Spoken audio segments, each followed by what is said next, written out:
Odysseus the King. News of the suitors' deaths had spread throughout the city. All night rumors had been rife, and by dawn it was confirmed that there was a shocked and stormy gathering in the assembly place. Hundreds of Ithacians had lost relatives or friends.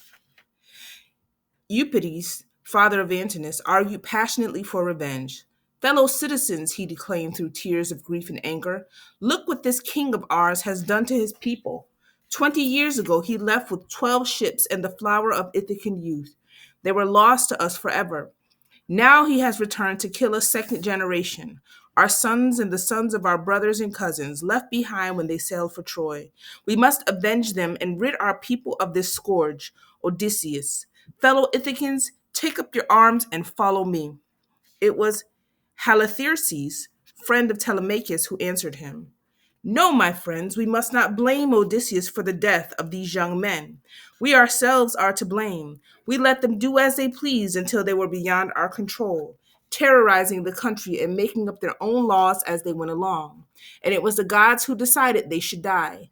It can do no good to attack Odysseus now. It will only bring more death and suffering, and we've suffered enough.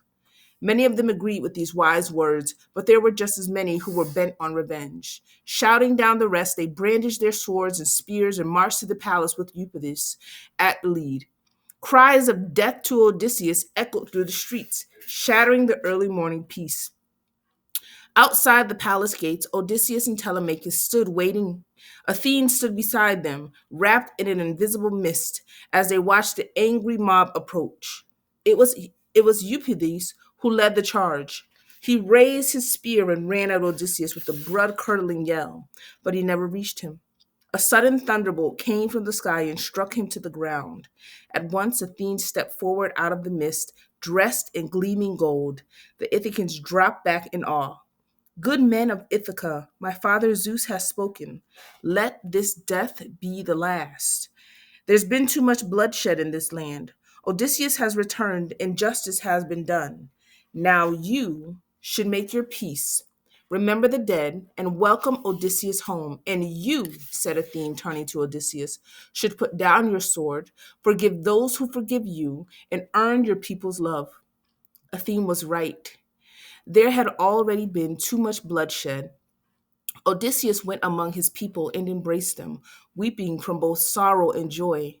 After, back at the palace, he asked for a great feast of thanksgiving to be prepared. Then he went out with Penelope beside him to look for his old father Laertes at his farm in the hills. They found him bent sadly over his hoe. His garden was taken care of, but Laertes himself looked wasted and disordered.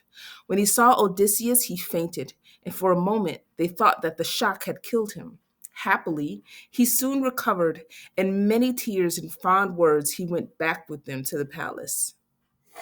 It was a memorable feast. Most of Ithaca had somehow squeezed into the great hall. There was a great deal of sorrow, for so many had died, but there was also great joy, for everyone felt that a time of peace and happiness had come.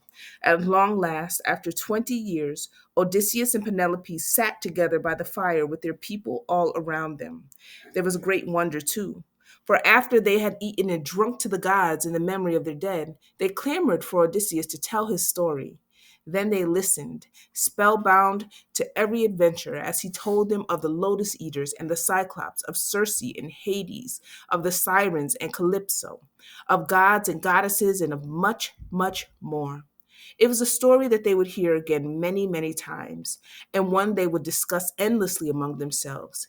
It was a story to cherish for as long as they lived.